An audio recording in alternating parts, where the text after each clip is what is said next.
সুরুচিতে বিশ্বাসভঙ্গ, পুজো committee থেকেই বাদ অরূপ বিশ্বাস, স্বরূপ বিশ্বাস। ক্লাবের প্রধান উপদেষ্টার পদ থেকে সরানো হলো অরূপ বিশ্বাসকে। টেলিফোনে আমাদের প্রতিনিধি অরিত্রিক ভট্টাচার্য আমাদের সঙ্গে রয়েছেন। অরিত্রিক, কি খবর? দেখুন, গত কয়েকদিন ধরেই সুরুচি সংঘ নিয়ে জল্পনা চলছিল, কারণ সুরুচি সংঘ আমরা জানি যে একটি কমিটি ছিলই প্রত্যেকটি ক্লাবের মধ্যে, কিন্তু এই পুরো কমিটিকে নিয়ন্ত্রণ করতেন বিশ্বাস ব্রাদার্স, অরূপ বিশ্বাস এবং স্বরূপ বিশ্বাস।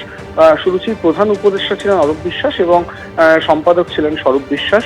গতকালকেই সুরুচির ক্লাবে একটি বৈঠক হয়েছে এবং সেখানে রেজলিউশন নেওয়া হয়েছে এবং রেজলিউশন নিয়ে নতুন কমিটিকে চূড়ান্ত করা হয়েছে এবং যেটা দেখা যাচ্ছে যে এই নতুন কমিটি থেকে এই দুজনকেই কিন্তু বাদ দেওয়া হয়েছে। আমরা জানি স্বরূপ বিশ্বাস এখনো জেলবন্দি রয়েছেন।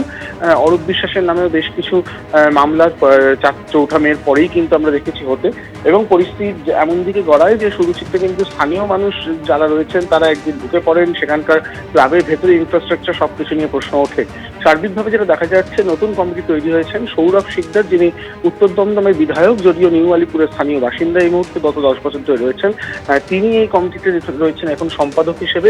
বিল্লদল ভট্টাচার্য, প্রখ্যাত আইনজীবী, অ্যাডভোকেট জেনারেল, তাকে প্রধান উপদেষ্টা রাখা হয়েছে এই কমিটিতে। যদিও নতুন কমিটির তরফে বলা হচ্ছে এই কমিটি পরিবর্তনের পর পুরনো কয়েকজন লোক কিন্তু তারাও কিন্তু এখনো পর্যন্ত কমিটি এবং পুজো থেকে শুরু করে অন্যান্য যে কাজকর্ম ক্লাবের চলে সেগুলো কোনোভাবেই ব্যাহত হবে না। এমনকি যে মাঠ শুরু হতো সেই মাঠই এলআইসি থেকে পুজোর দিনের জন্য ছাত্রীকে ব্যবহার করার কথাও ভাবা হয়েছে। চলতি একেবারে অরিত্রিক, তুমি যেমনটা বলছিলে যে সুরুচি সংঘের পুজোয় নতুন সম্পাদক হলেন বিজেপি বিধায়ক সৌরভ শিকদার। একই জায়গায় পুজো হবে আশ্বাস সুরুচি সংঘের নতুন সম্পাদকের। আপাতত তোমায় ধন্যবাদ। সুরুচি সংঘটা নিউ আলিপুরের একটা এক্সটর্শন সেন্টার হয়ে গেছিল।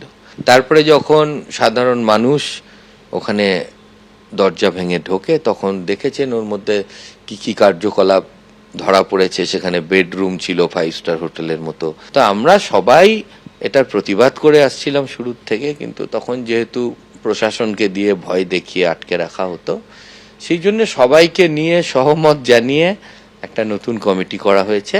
এবার থেকে ক্লাবের যে দৈনন্দিন কার্যকলাপ সেটাই কমিটি দেখবে। পুজো তো নিশ্চয়ই হবে, মায়ের পুজো কখনোই বন্ধ হবে না, এবং সুরুচির পুজো যেভাবে হতো বাইরের মানুষ দেখতে আসতেন সেভাবেই মানুষ আসবেন, পুজো সেইভাবেই হবে। বিল্লদল বাবু রয়েছেন আমাদের প্রধান উপদেষ্টা হিসেবে, আমি রয়েছি সেক্রেটারি হিসেবে।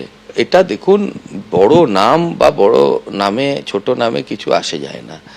আমরা যেটা করেছি সমস্ত এলাকাবাসীকে নিয়ে, সবাইকে নিয়ে এবং স্বচ্ছ ভাবমূর্তি আছে এরকম লোকদের নিয়ে কমিটি করেছি। এবিপি আনন্দ, এগিয়ে থাকে, এগিয়ে রাখে।